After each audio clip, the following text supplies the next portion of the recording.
Good evening, everybody. Good evening. I have a very young lady as well. Good evening to her tonight. I'll do the very quick introduction. Richard Setter, our speaker tonight, will be guiding us through an in-depth examination of the Chinook's contribution to the Falklands campaign. His 26 years of engineering experience, both working on the aircraft and servicing during the conflict, provide a uniquely valuable first-hand perspective on this remarkable platform and its operational achievements. Ladies and gentlemen, Richard Setter.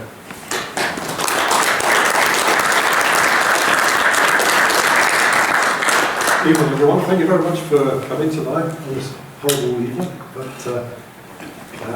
what I'm going to talk to you about is obviously the Falklands and my experience in the Falklands and on the Chinook, the famous Chinook private event, which we have obviously in hangar number 1, and hopefully one day soon we'll be able to see it again. I'll just run through all these different slides and tell you bits and pieces that are going on, and let's see how it goes. Incidentally, if you've got any questions, don't hesitate to ask.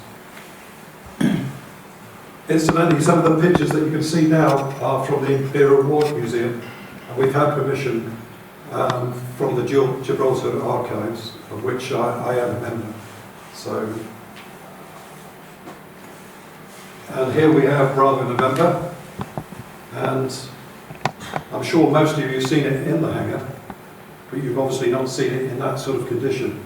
A lot of you may have noticed that lots of bits and pieces are missing off the aircraft, and hopefully that we'll get all the gear back and then put it together, and it will resemble something like this.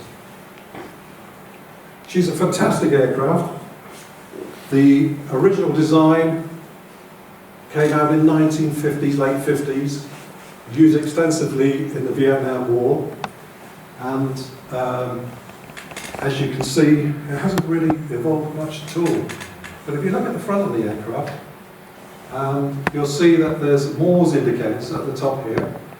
They obviously weren't around in the 1950s. And then we've got some of the receivers in the front of the aircraft and radar detectors here.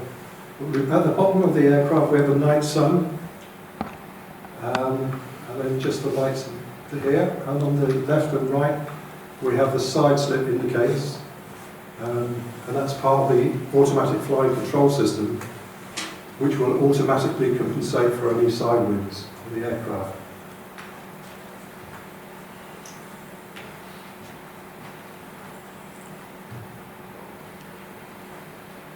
If you look in the cockpit, you'll notice that the co-pilot is on the left-hand side, which is unusual really, because the pilot normally sits on the captain, sits on the left-hand side.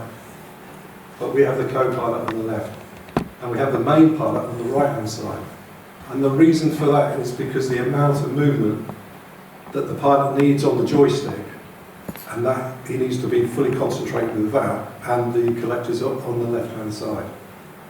So that's the reason why the convention is the other way around.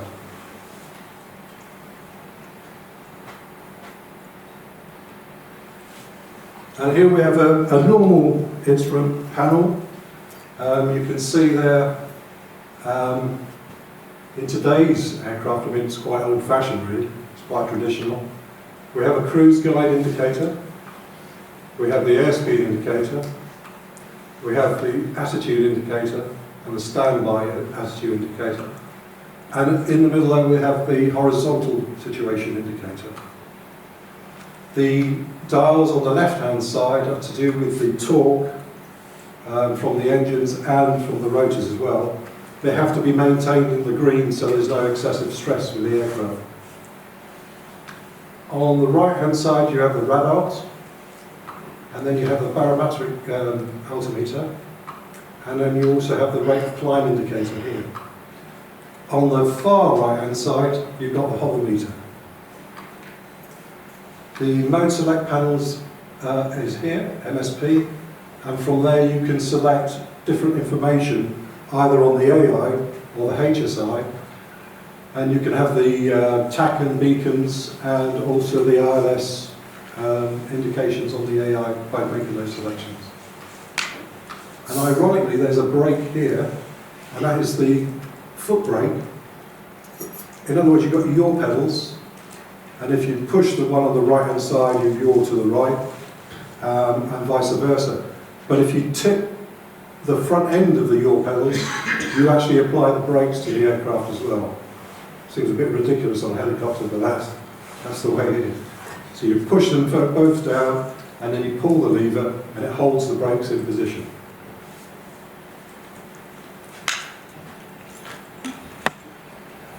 In the centre console, you basically have all the engine instruments, on these four here. What you're looking for is the pressure, and you're looking for temperatures. And then you've got the torque indicators as well to see whether the engines are going into any sort of stress, which you need to keep an eye on. And then you'll have your selectors here for your fuel gauge here, and then the oil pressures as well. The fuel from the aircraft, I mean, generally you're talking about 3.5 tons of fuel, and it's after, so it's basically paraffin or kerosene. The aircraft will lift about 10 tons of weight, so metric tons. But as you go older, the fuel capacity is quite high as well.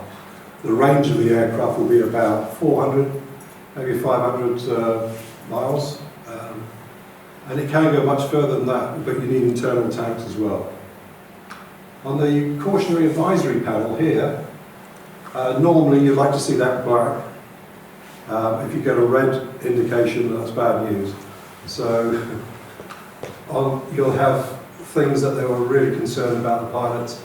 You know, generator failures, fuel pump failures, differential airspeed hold indicators, which are actuators that may fail and not assist the pilot from flying the aircraft. Here you have the MORS, which is basically the radar system. If you saw before, you saw some of the sensors on the outside of the aircraft, and if there's a missile attack onto the aircraft, it will be picked up by this screen here, and it will be a hell of a noise in the headphones as well. So, and you can put it on a test or remove the noise as well by that switch there. Then you have a standby indicator of your compass, standby compass here. And below that you've got the fire extinguishers for number 1 or number 2 engine. Any questions on that?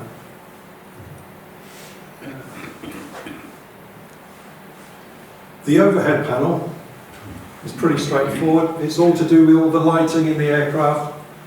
You've got the captain's side and the pilot and co-pilots.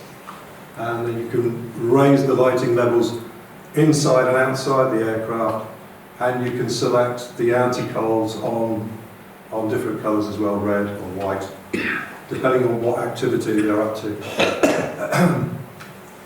The hook release switches are down here. So what you have on the aircraft, you've got 3 hooks, and the 2 4.5, they're rated about 10 tons. And the one in the middle is 14 tons, but the lifting capacity of the aircraft is 10 tons, and it will lift its own weight. So it's an amazing machine, really, very powerful. Also, you've got at the back of the ramp of that, you've got some lights for the troop warning, so you can have parachutists on board as well. They will be given the red and the green lights so they can jump out the back.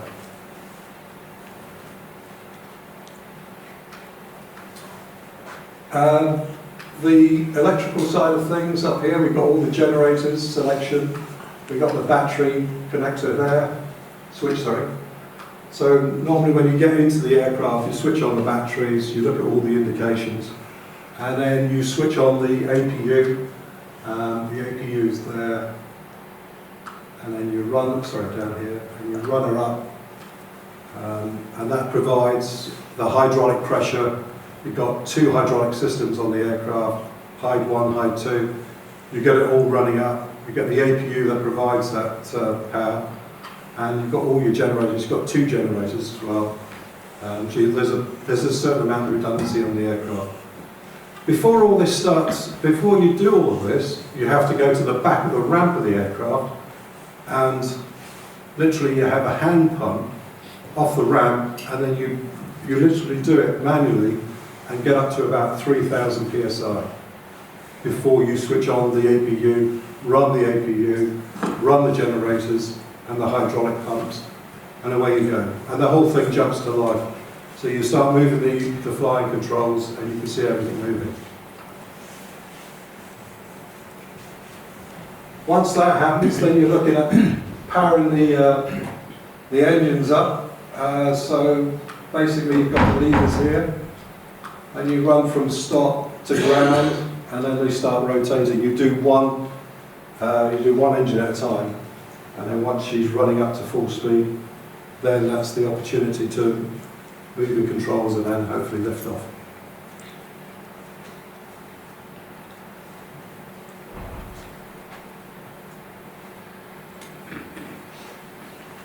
And here's a good cross section of the aircraft.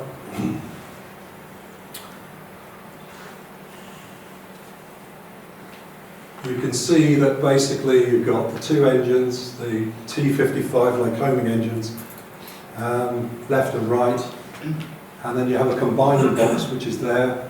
So in other words, once you've got these engines running, you've got the APU which is situated at the back of the aircraft. So you turn off the APU, your engines are running, all that power then goes through into a combining box here, which then goes aft to the gearbox, aft gearbox there, and then from that transmission there, and also goes to the forward transmission, and that's along the tunnel across here. There's a shaft that runs to actually power up the front end.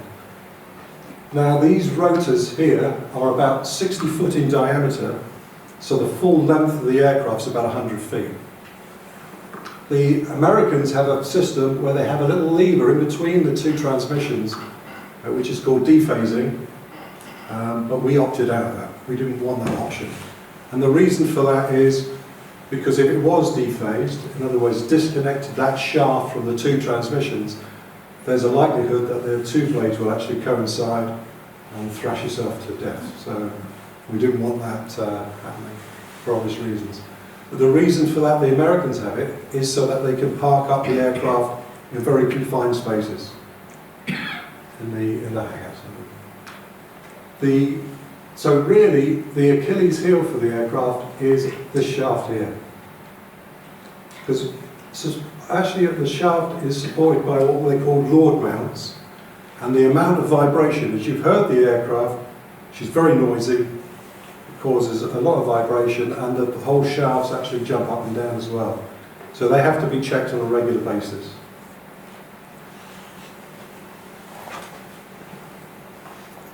The fuel tanks, they're rubber fuel tanks here, and there's 3 caps on either side, and in the old days that's how we used to fill them up. You know, with the Bowser unit and actually the big tap, and then fill them up that way and put the caps on.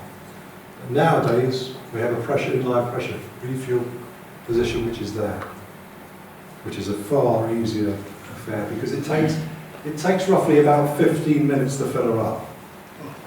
Pressure inline refueling. But with the old method, it could take half an hour to an hour. So that saves a lot of time.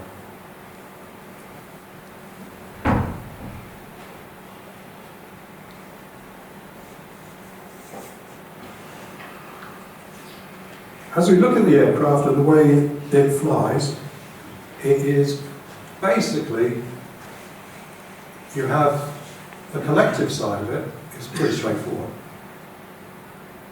In other words, you lift up the collective lever and subsequently, because you have equal thrust on the forward and aft rotors, and it just lifts up, simple as that.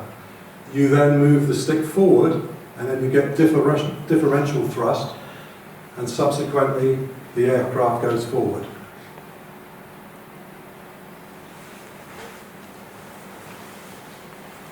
Now the aircraft has, as you can see by that, the different angles of the rotors and the shafts. So the angle of attack at the front end is less than the back end. So the aircraft wants to basically, you can see the model here, she wants to fly forward like that, and as she does so, an increase with flight, with the airspeed, then the front end dives away. So the pilot has to pull back on the stick. And what happens is, as you increase the speed and you're pulling back on the stick, you have to pull the stick further and further back. And subsequently, the pilot runs out of movement. So in between that linkage, there's an actuator called the differential airspeed hold actuator, which extends to compensate for that.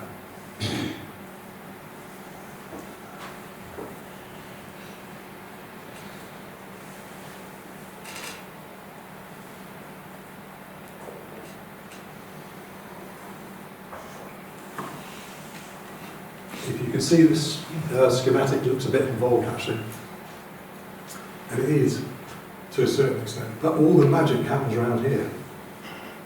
All the mechanical linkage through here. So what you've got is you've got your forward rotor and your aft rotor, and they're on swash plates. So basically what we're looking to do is move the swash plate and then angle it to compensate for the flight characteristics. And these actuators here are initiated by the controls here. You've got the collective, you've got your yaw pedals, you've got your cyclic stick and the roll, and then in the pitch as well. And it's something I mentioned earlier on was the dash, the differential airspeed hold dash there. So when the aircraft wants to dive into the ground, basically that actuator extends. And it's controlled by the automatic flight control system, of which we have two of them. One operates the bottom half of the actuator, and the other the top half of the actuator. So you've got dual redundancy there as well.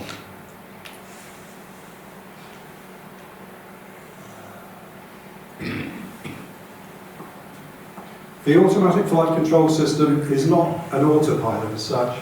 It literally is a stabilisation system. It's a STAB system.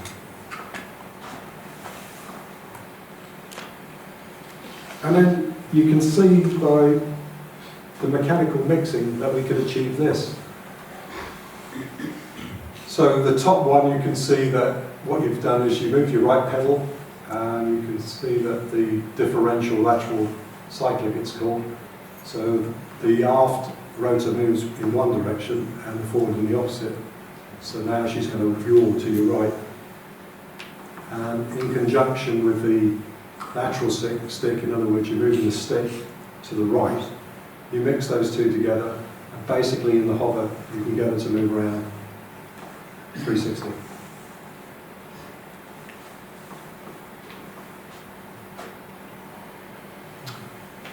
Well, that's a little introduction of the aircraft. Now, from the Falklands perspective, when the Argentinians invaded on the 2nd of April, we had to do something about it, and we didn't have many ships, but we had a lot more ships then than we do now. And thank God there was an exercise in the Mediterranean at the time, and most of the ships were in Gibraltar, around that area. We're talking about the Navy, of course. But we had to commandeer a lot of civilian craft as well. So some merchant ships. And this is the Atlantic conveyor. Now, I don't know if you've heard of the Atlantic conveyor, but she was commandeered and subsequently made into, I suppose, like an aircraft carrier, for want of a better word. And on there, we had our Chinooks, and we had the Harriers on board, and we had loads of stores, huge amount of stores, loads of tents, loads of fuel, loads of ammunition, everything we could possibly get onto. And that's, from what I can make out, and just looking around, I think that might be either Davenport or, where else would that be? Dartmouth, possibly. Unless anyone could pick it up. No. Dartmouth? Falmouth. Falmouth? Oh, could be, yeah, I suppose it could be.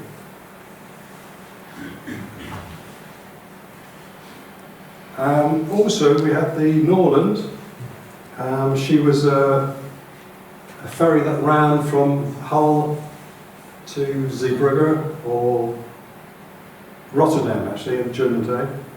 And she was commandeered as well, and that took a lot of troops down as well.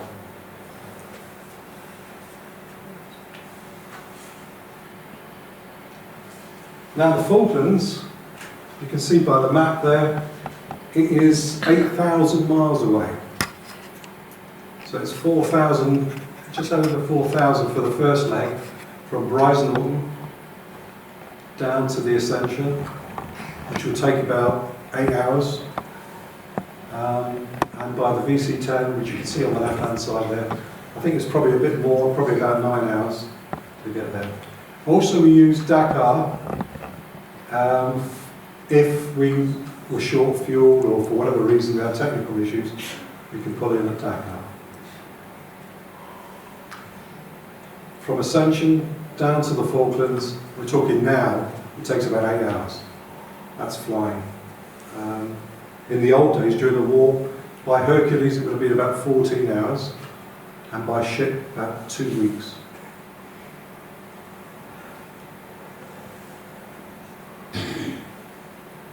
During the war, the Nimrod was based around this area, around Chile, and she was armed with 4 sidewinders for self-protection, and she used to do sorties all around this area here.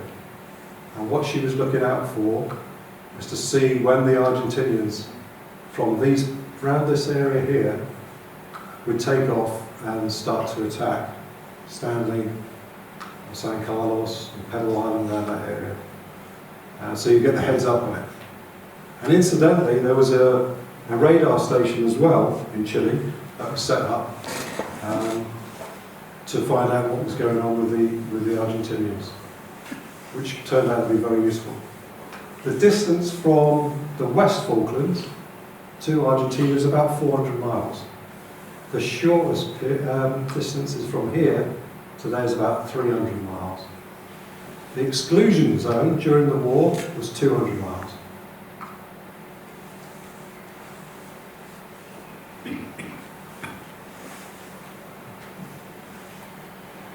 And here we have a picture of Bravo uniform, Clifton and Wessex. This will be in the Ascension, and then what happened during the build-up, basically all the aircraft and ships and everything else was heading down for Ascensions.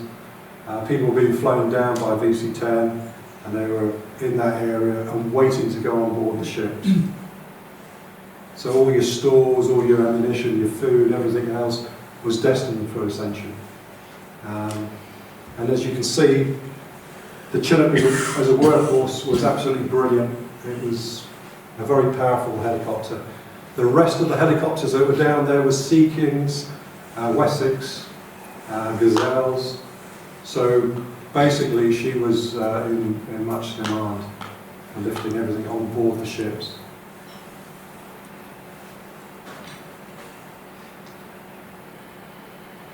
And here you can see, there's quite a good picture actually of you see that aircraft was dropped off, let's say it was on the Atlantic Conveyor, for example.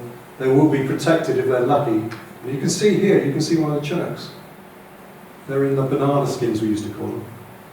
It's all, obviously you keep all the salt water off the aircraft. That's the biggest problem in the Falklands, was the salt water and salt water corrosion as well. So this is what you needed to do really. And you can see a good picture there of the Harrier and landing onto the Atlantic Conveyor. On the right hand side you can see all the Harriers. You can see the RAF Harriers, which are these here. And then you can see the Navy Sea Harriers on the left hand side. There's 6 of those. Sorry, I think there's 8 of those and 6 of ours. And the difference between our Harriers and theirs, the Navy ones had big cockpits and a very decent radar system, whereas we had a laser-guided canopy in the front of ours. Ours were designed for ground attack, mainly, and the Navy was for obviously air interception.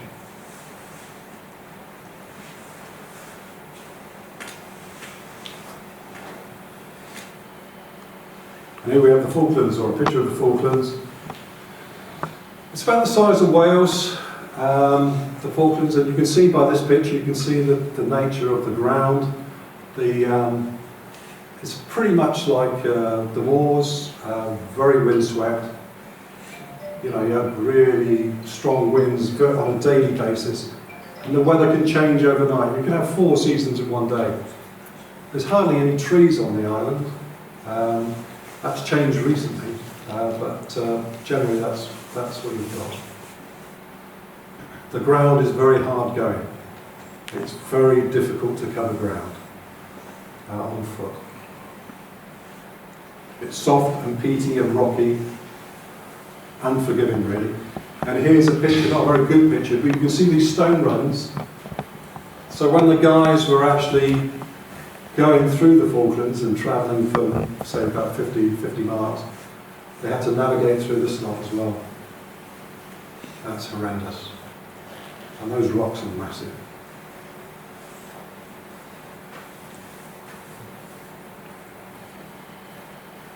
Here we have the Vulcan and one of our Harriers on the right hand side. And basically these guys are up to mischief. You can see the results below. Their mission was basically to take out the runway. That was so important to take out that runway at Stanley. The Navy argued that we wasted a lot of time, effort and money to get the two Vulcans down there to bomb the runway. The results were not wonderful, but psychologically they were massive. So it did work. And the Harriers were up to it all the time as well. They were bombing the runway, 1,000-pound bombs going off around the Argentinians on a regular basis. And you can see some of the damage there. You can see the holes there.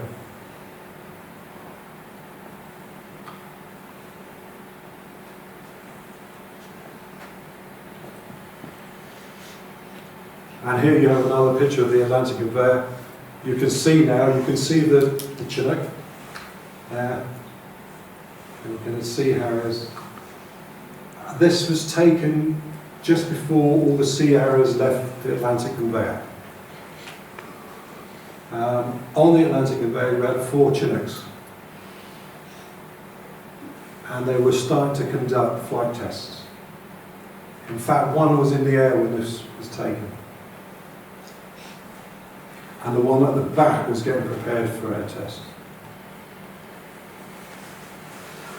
The Falklands, I don't know if many people have been to the Falklands. It's a hell of a long way, and it's not the nicest place to go, to be honest. It's very windswept. It's very unforgiving, really, to be honest. There's only about, during the war, there was about 3,500 locals that lived there. And very, very few people lived in this area. There was only about 400 people living in this ere. The rest of them were living out by St. Carlos, Port St. Carlos, and Stanley, and Goose Green.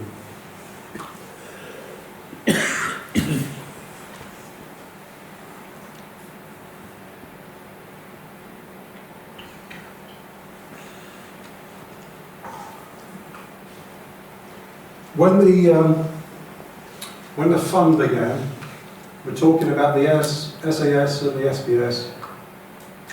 They were on the Falklands from the 1st of May. And they were obviously doing lots of recce's. They were around the Stanley area. They were down around Port Howard. And they were on this island here as well. and they were sussing out Pebble Island here. And their first attack was on the 11th of May, and they came off the ship the Morgan by helicopter and by canoes as well. And the reason I say canoes is because they were set up on this island here, they had an OP there, and they were spying on the Air Force, the Argentinian Air Force here, and seeing what they were up to. They took the opportunity on the 11th, and they came in and they destroyed about 11 aircraft. It was a brilliant task, and they carried it out. And they had to, because the Pucaras were a real threat for us, because they're ground attack aircraft, and they're heavily armed, and they could do some serious damage. And the reason for that, taking them out so soon, was shortly afterwards, the landings were going ahead here, on the 21st of May. So we had all the ships in San Carlos, in the waters around here, and Port San Carlos. And this area here, we had 1 or 2 ships as well. And basically they were all congregated in this area. It had to be safe as they possibly could make it. And they wanted to be surrounded by the hills as well. And that was to prevent the ships from being attacked from Exocets or any other missiles.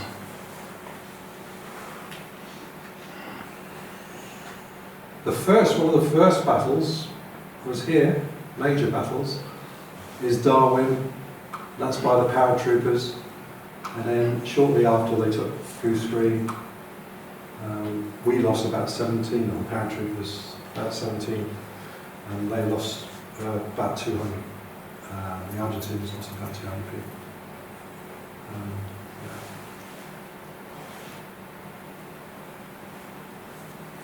Later on, towards the end, to the 28th, once they conducted their tasks here and they won the battle there, then they moved on to Fitzroy around this area, the Paras, and Bravo November was instrumental to that, and took about 81 of them straight to that location there.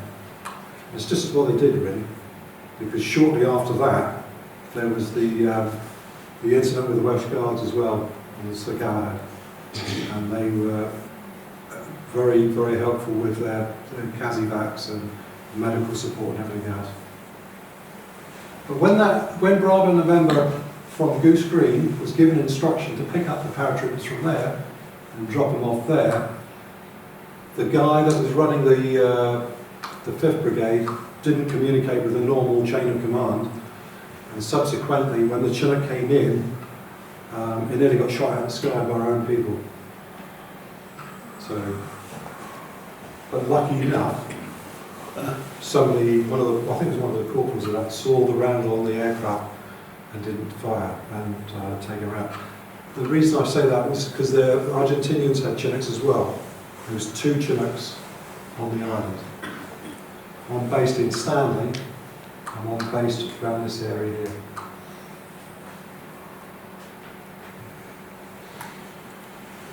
And that here you can see is a good picture of Bravo November, and this is the Uganda, and it's a hospital ship, and after those battles obviously there was quite a few CASEVACs injuries, and they had to go, well, they took them to the Uganda, which is a hospital ship, and you can see the way that she's landing on there. It's pretty tight, but she got in okay. The ironic thing about war is this helicopter here is a Puma, and it's an Argentinian one, and it's also on the Uganda, within days of each other. So it was taking its own casualties to our hospital ships.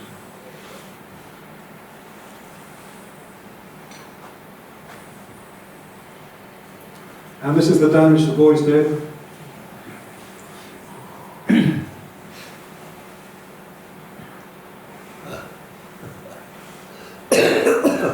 And the Pucaras were really feared because they were slow moving, but the guns on them were phenomenal, and the armour that these aircraft had as well. The pilots were in titanium baths, and they were pretty safe, I suppose. But then saying that, there was a lot of small arms fire. And out of all the incidents that happened in the Falklands, it's unbelievable actually. We had loads of, the blowpipe, missiles, etc., etc. But most of them were taken down, well, a lot of them were taken down by small arms as well.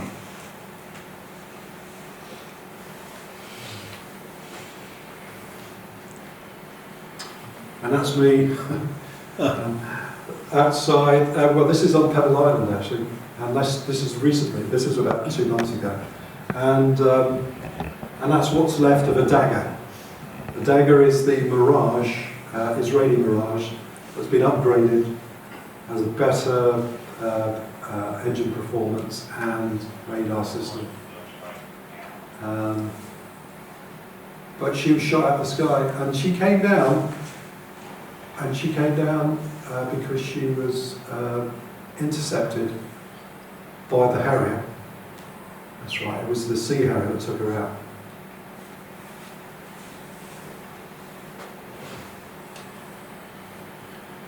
Does anyone recognise that? And that's from the Dagger.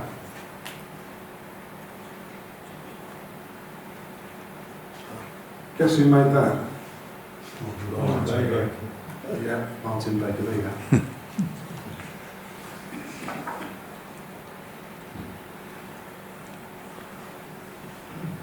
He survived. He survived. On Pebble Island, I think that actually the picture on the left-hand side is not Pebble Island. I think that's standing actually. But they destroyed one of these as well. Skyvans.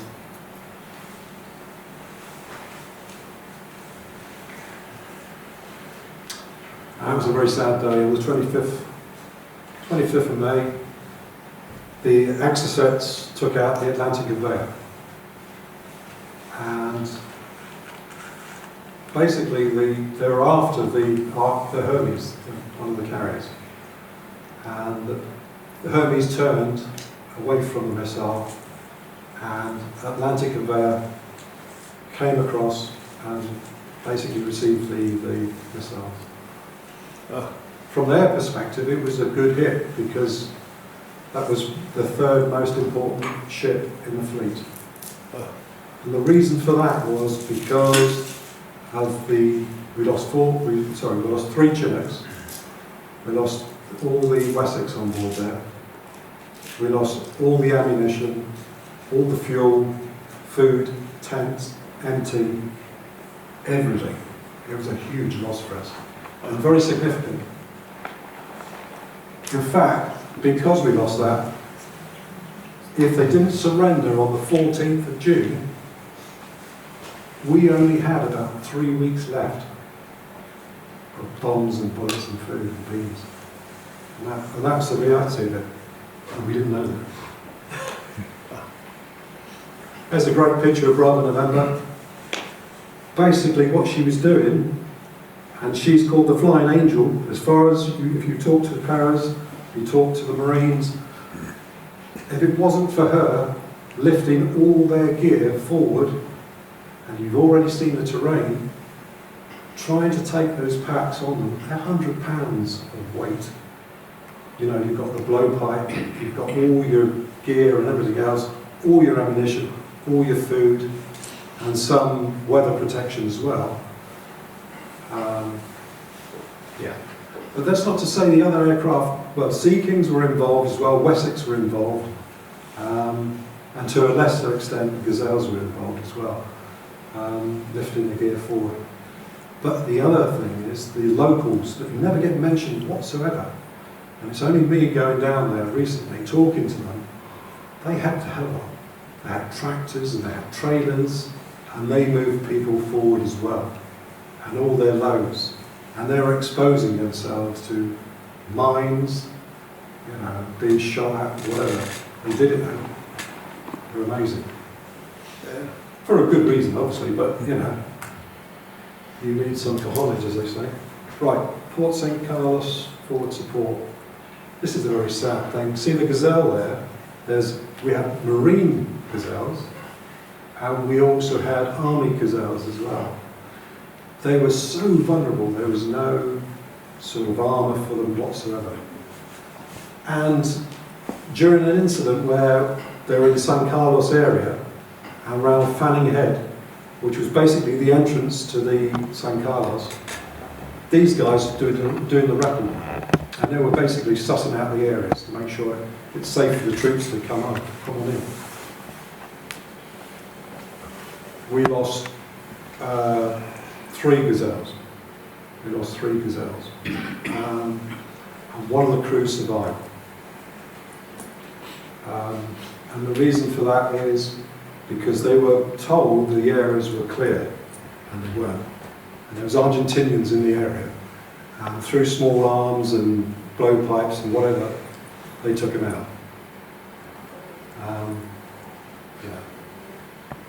Yeah. And actually one was shot down from friendly fire as well. HMS Cardiff took one of them out as well. Yeah, tragic. 4 people died on it. Here we have the landings that began on the 21st of May. And you can see the Canberra in the back there, HMS Fearless. And then we have a Harrier on the back end of Fearless. And the reason the Harrier is back there is because what happened was, after a sortie, she ran out of fuel. So she had to put down somewhere, and lucky enough, Fearless was around and saved the day really. But that night was quite something, because when we pulled into San Carlos Bay, it was pitch black. All we could hear from Norland was the thumping and the crashing of the landing craft, and the people offloading off the sides. And you know, in the old movies where they have the rope ladders coming down, that's exactly what they had there. Only one person got injured, actually. And one fell in the drink. Yeah. And they're very lucky because, that day we're very lucky because we got into San Carlos, there was no activity, and all the guys managed to get onto the beach safely.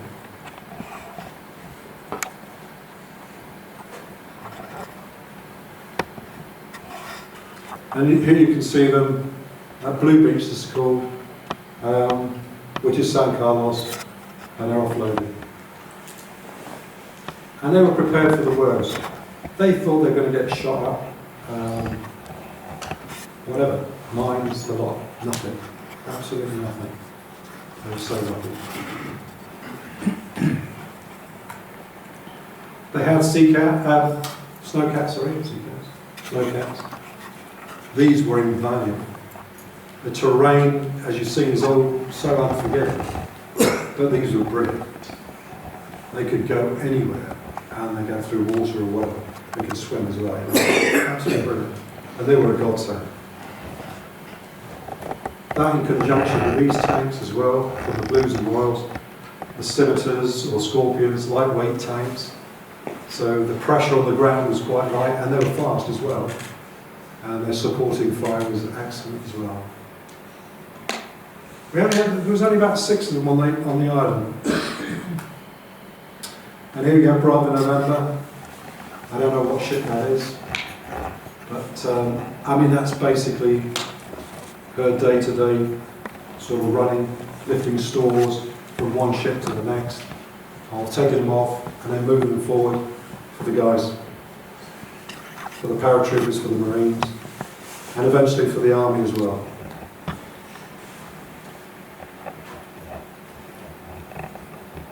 I don't know if that is a jet there or not.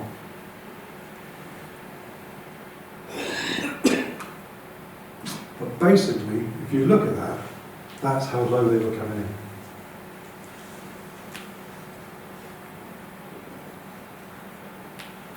And we had no warning whatsoever. You would go to air raid red straight away. You know, normally get a progressive sort of you know. But the problem is the radar systems, as you can see, we're all in a bay, and the hills were really quite like fairly high. So there's lots of radar clutter and everything else. So they couldn't really pick up what's going on. So we really got the notice right at the last minute. Which was a very sad day. The Argentinian Navy, Armada, took off. That aircraft, Superintendent, probably took off from their carrier the 25th of May, or Rio Gallos or something like that in Argentina. And these are the ones that delivered the exocets. There was only about 6 exocets, and these guys are the ones that were doing the job. And they were really good. In fact, they were too good. But thank God, they weren't given any more exocets. Because the French wanted to sell them more. But Maggie was upset, for obvious reasons, and managed to stop them. But they were looking everywhere for them. And even if they did get the exocet, they still needed the codes to be able to make them, arm them. And the French never did that, thank God. And here we have the Skyhawks. Once again, they were brilliant pilots. And then we have the daggers, the Israeli dagger, the Mirage. And you can see what they're up to here. You can see all the bombs going off around the ships. And that's the Northern. I was on that. Yeah, and ignorance is bliss because you're on it. You hear a bit of noise, you don't hear a lot, to be honest. But what was really incredible was, at night, if you're on the ship, especially on the naval ships, because we jumped from ship to ship, because we didn't really want to be on the ships for obvious reasons. They took us off and they put us on the land, but we had nothing. We didn't have any tents or anything. We didn't have any food or whatever. So during the day we'd go off and then we came back to the ships in the evening because they didn't come out to play in the night, at night, so they weren't attacking us at night time. So I was on the Fearless and I was on the Norman, and 1 or 2 other vessels as well.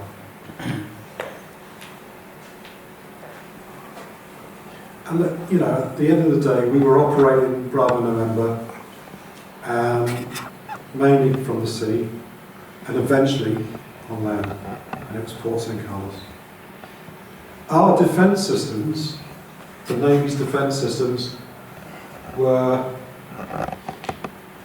there, diabolical, here fantastic, and here fantastic. These weapons here, we're talking about 1980s. They're in development, and if they're in white, you can see they're in white. That means they've just gone out of development. They're not being approved. So they're grey. They've gone through it. So they're still in the testing stage. But that's a Seawolf, and that's incredible bit of kit, and that's Cedar, and that's fantastic as well. But these things here are ancient 1960s Sea-Cat, Sea Slugs, and we would see them go off on the ships. But they were like Roman candles. They just fizzle, go halfway up, and just drop into the sea. They'll either land on somebody that's closer, or whatever. It was quite a sad event, really. But when these things went off, it was just incredible. They would sniff the Argies out, no problem at all, and take them out. This thing here, the Cedar, that was launched from San Carlos, and it actually hit, I think it was a dagger actually. It took a dagger out at Pebble Island, which is about 70 miles away. Never ever saw that coming. He never ever saw that coming.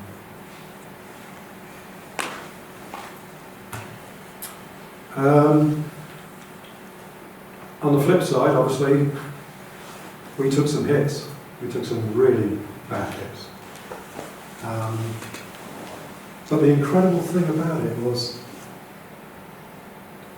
because the bombs weren't armed, some of these ships took about 15 bombs, would you believe? Arden, for example.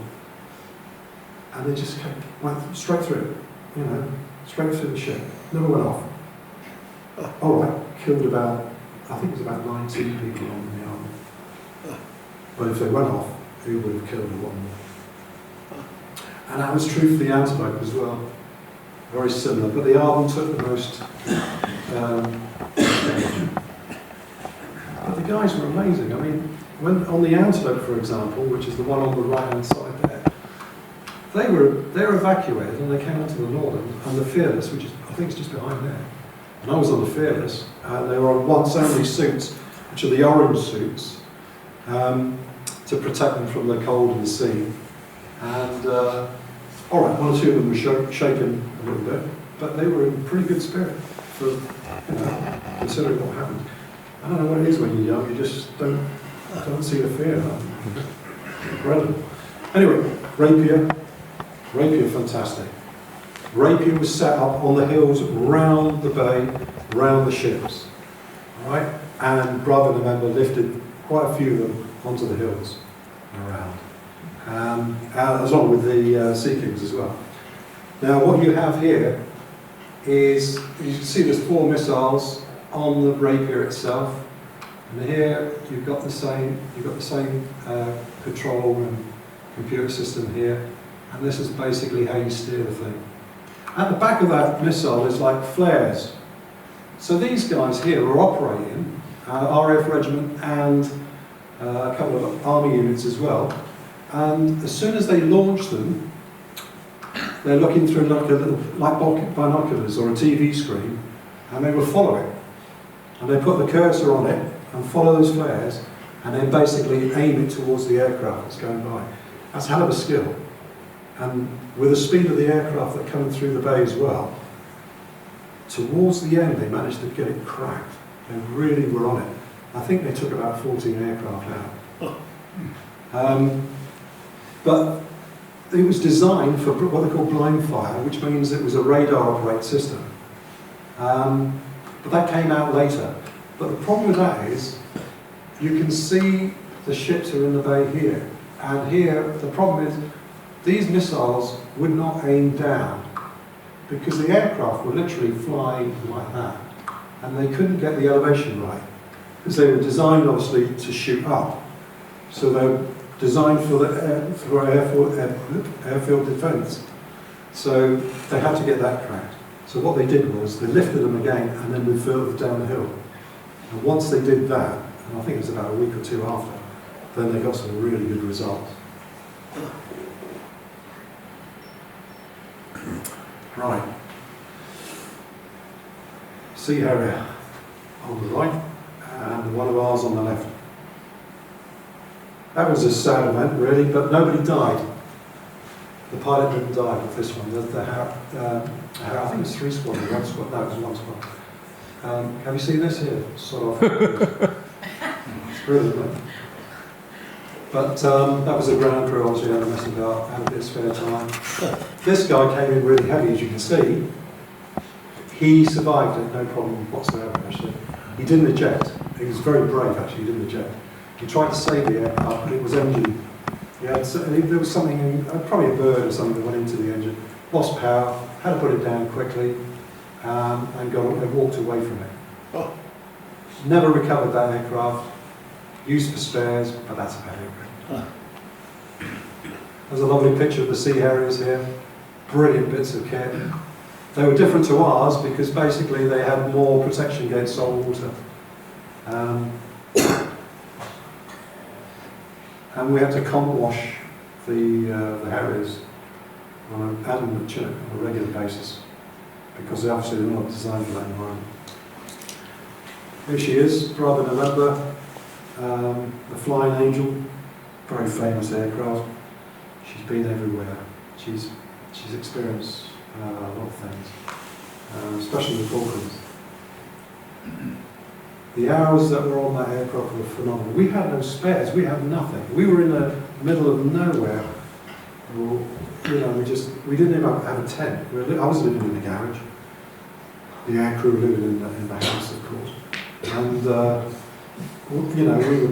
looking after, when she came back after our sorties, and she got up to all sort of mischief, SAS on board quite often. And there was an incident one night when she was coming back, and I suspect it was an SAS situation they were into. and she was flying extremely low, too low in fact, and she hit the water. And they didn't think it was going to lift off the sea, but it did. It came up, and the co-pilot, Andy Lawless, he ejected the door on the left-hand side. He was ready to jump out, but Dick Langworthy, he was a very mellow man, and he was fantastic actually. He was so relaxed about the whole thing. I can imagine him being so, easygoing and all the rest of it. He recovered the aircraft and just took off, no problem whatsoever. But we left the door behind. So it came back, obviously, with the door, and some damage to some of the areas underneath the aircraft as well. And you see a little tribute here. You've got a nice little plaque here with Richard Langworthy, and some of the mission material on the right-hand side. You'll see that anyway. It's in the hangar. And this is the picture of the ground crew, rather than November. I suspect this was slightly after the war, but what we did was, we were so worried about the corrosion that we painted all the side of the aircraft with PX24, I think it is, which is basically undersill. But we had to be careful with that because we didn't want to sort of disguise too much our markings as well, just in case it got mistaken with the Argentinian one.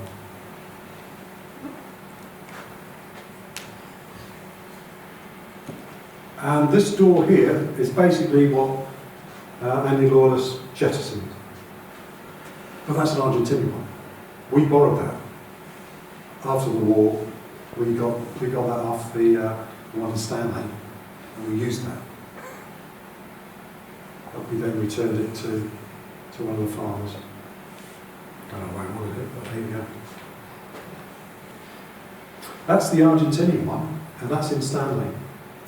It's a very poor picture, it's not very good at all. But you can just about make out, what they do is they put a yellow strip down the side of their aircraft. You can see the Argentinian flag there. They're not like our helicopters. The fit is completely different to ours. So the day after the surrender, I went in with a team of about 4 or 5 of us, and we tried to get onto we got onto the aircraft and we tried to get as many spares as we possibly can. But most of the equipment, especially all the electronic stuff, it wasn't compatible. It's a completely different system. But we did make use of the blades. That aircraft now is in Falklands. And there it is.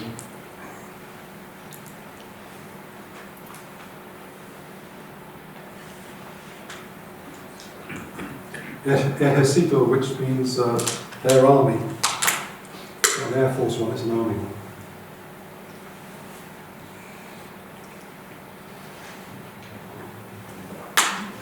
Where is that, Richard?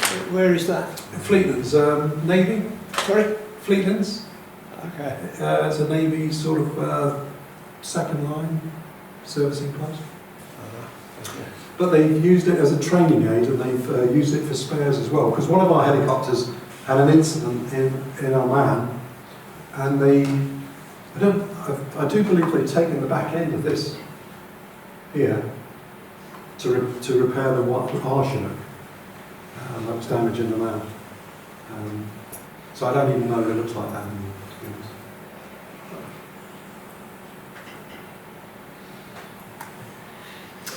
be honest. This is the surrender. This will be June the 14th.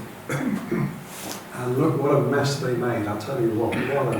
I mean, the day after the surrender, I went into Stanley. We flew in, to get the spares and that off the Argentinian. And to see whether we can get it to fly.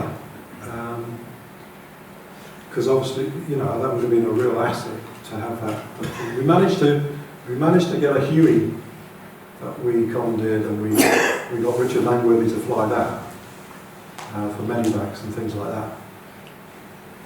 But this, honestly, what a mess. I mean, there was everywhere, fires, crap everywhere. It was disgusting.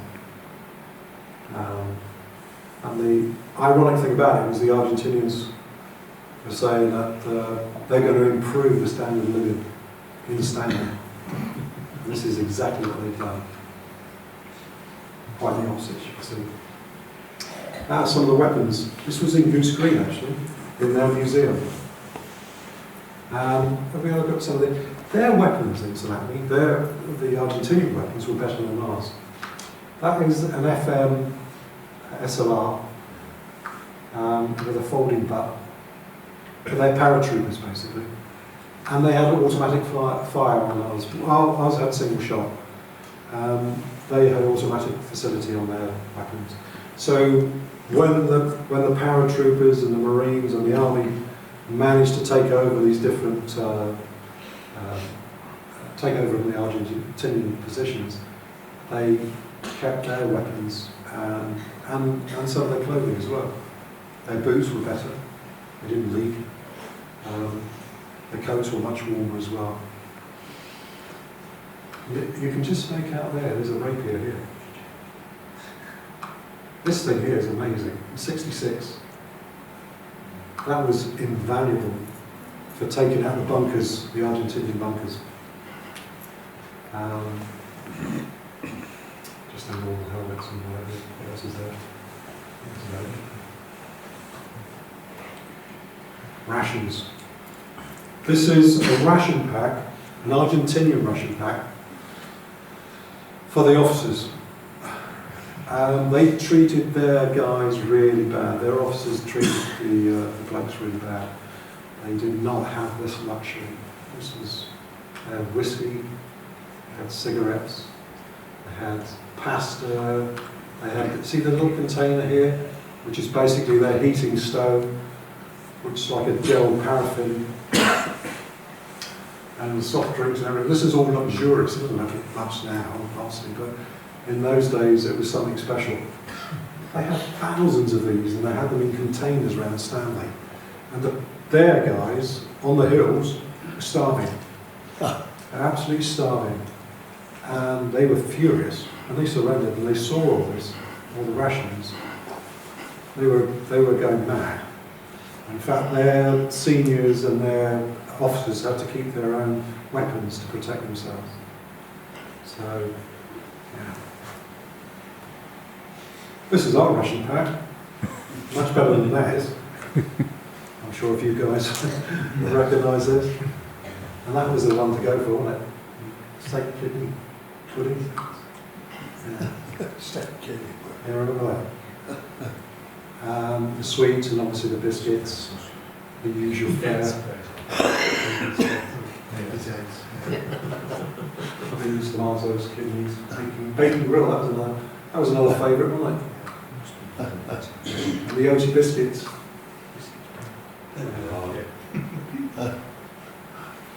Our ration pack was excellent.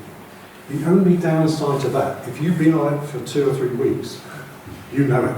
You don't want to know that, you do. My God. As soon as we got fresh food, oh, what a difference that was. That was a relief.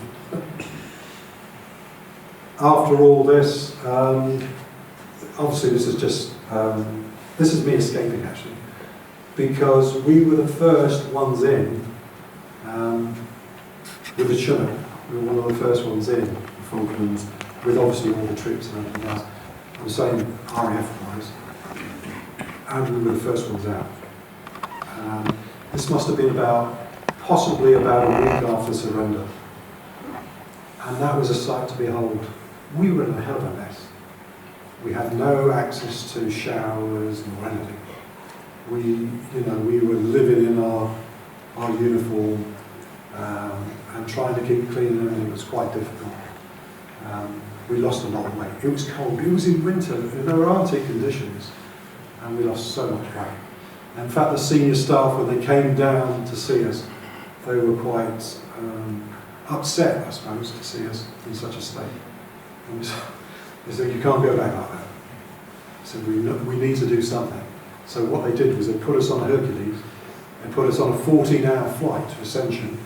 And when we got to Ascension, we were there for about 3 or 4 days, R&R, basically to feed us, to get us looking healthy again, before we went to Brisenong to do the welcoming home, really.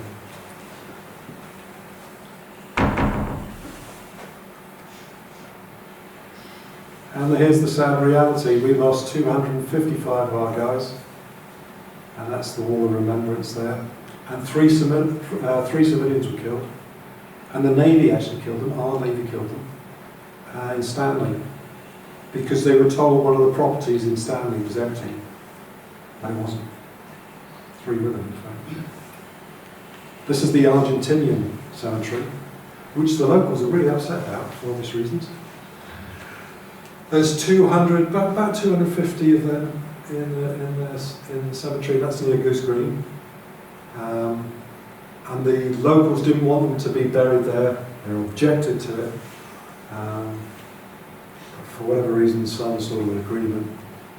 They want them. You wouldn't have thought they want their bodies left on the Falklands, but they said, yeah, it's still all the Malvinas, as far as they're concerned. So, as far as we're concerned, they can stay in Argentina. And what happens is they get visits from the families that come over there, and some of them are not very nice at all, and they're flying the Malvinas flags and all the rest of it. And that's winds them up no end. This is one of our cemeteries in Blue Beach. To be fair, they're very well kept. That's in our hangar. It's got the 3 squadron badge on it, but I think it possibly involved in the Falklands. I'm not sure, to be honest. And that's me and my family, rather than over. And that's what protects the Falklands now. There's 4 of those. And the guys are brilliant, absolutely brilliant. They took us around the aircraft, showed us around, said what they did. I said, how long does it take you to fly from San Carlos to Stanley? I said, about 2 minutes. It's about 60 miles. And that's the other thing that protects the Falklands now. It's just a little patrol boat. There's the locals.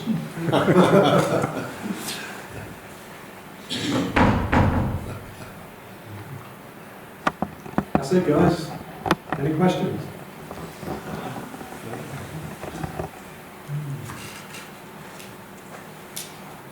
I was just wondering, with your experience on the Chinook, whether you had any thoughts on the multi-tyre crash, what the pilots were blamed for negligence? I nearly mentioned that, actually.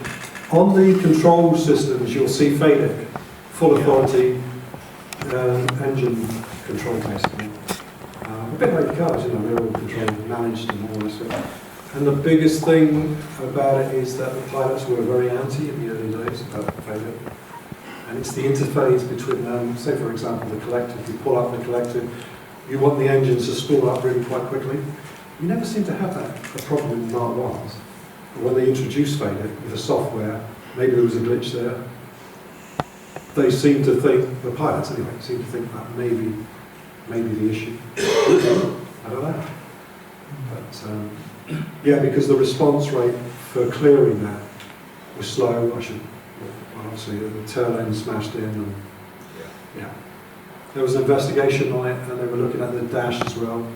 They were looking at the differential, the speed hold actuator, which was talking about.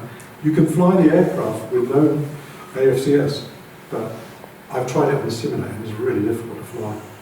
Because you naturally put the stick forward, you pull up on the collective, you increase the speed, and then the front dives away, and then you pull it back, and then you have to sort of judge that as it's increasing the speed. But the pilots do actually do that. They do switch off the AFCS and see if they can, on the simulator obviously, and they do that as well for real, at high altitude. Yeah. Did the Argentinians have many Chinooks there? Yes, they had 2. And that was the problem, really. They had 2 Chinooks there. 3, okay. No, 2. They had 2 Chinooks. Yeah. And basically, that's why ours nearly got shot out of the sky, because they weren't sure whether it was an Argentinian or one of ours. You see, you think it's quite obvious. You see the pictures I've shown you, But from a distance, it's not obvious at all. Yeah. So, and also the aircraft were flying very, very low and very quick. Yeah. For obvious reasons, they didn't want to get shot out of the sky. The self-protection suite on the Chinook was nothing. We had nothing really. We had a couple of jimpies and well, we didn't have miniguns or anything like that. Yeah. Was the yellow stripe on the Argentina aircraft, was that just for identification? Yeah, I should think so. They knew that we had Chinooks, so I suspect it probably was, yeah. The condition you were all in at the end of it, do you think that was possibly worse because, bluntly, everyone was out of practice, all the command hadn't done this for a long time.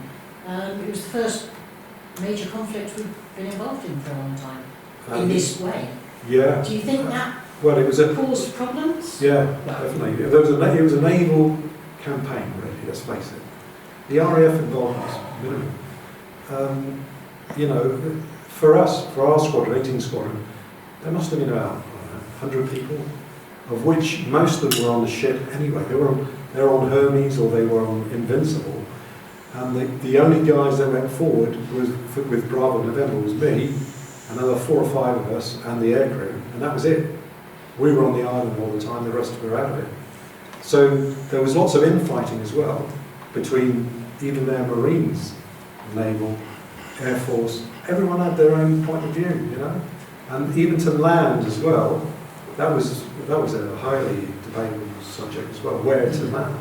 And the distances involved. The San Carlos was picked because we had the air support and the lifting power. But when we lost that, then obviously it was a lot harder for the guys, you know. Yeah. Did I hear from someone I know quite well that Bravo November wanted to be sunk by the Navy because they didn't want to put it anywhere? Ah, that's a good point. When Bravo November, Atlantic Conveyor was hit, and Bravo November was in the air at the time, it was on an air test. So she needed to go back somewhere. She didn't want to go back to the conveyor for obvious reasons. So she had to find somewhere else to go. So the most logical thing to do, and it was the nearest vessel, was back on Hermes. But once, and I spoke to one of the Fleet Air Arm guys, and they said when she came in, they didn't know how to handle her. Because one, they didn't know where the tie-down points were. She was massive. The deck was filled with Harriers and Sea Kings, and everything. You never had the space either. So they told her, go, course. Where was the nearest ship? And that was obviously worrying for the pilot. But lucky enough, they found somewhere to go. And I think it was Fearless, actually. But the problem with Fearless is that, and I've seen it happen when I was on board, when she comes in, rather than so close to all the aerials at the front, at the back. So she started chopping down the aerials as well, causing some collateral damage. Yeah. Yeah. What's the future for the Chinooks that we have these days? We have 52 now. The fleet has grown enormously. Ah. They're such an asset, and relatively speaking, they're quite cheap. In the 80s, they were about 3 million, something like that. But now I think they're about 33 million, something like that. Because mind you, the specs changed dramatically. The amount of equipment that's on it is far more sophisticated. But we got 54 now, and we got 3 squadrons. Whereas in my day, we only had 2 really. We had 240 OCU, 18 squadrons. Are they all at Odin, are they? Yeah. Yeah. Or Odin. Servicing some at Benson as well now. Are they? Oh, that's Yeah. interesting. Yeah, I was down in Benson last 2 Because the Pumas are gone from Benson now. I think they're doing more like the second, third lines at Benson. Ah, right. Yeah, but just really down to hangar space, I suppose. Yeah. I've had a quick look, but the Harrier, our Harrier was in Falklands, yes. It was. It went up, it was on the Atlantic Conveyor, interestingly. Was it? Out of Central. Brilliant. Yeah. Oh, okay. Got a last question as well? No? Very interesting. Thank you, Richard. Thank you.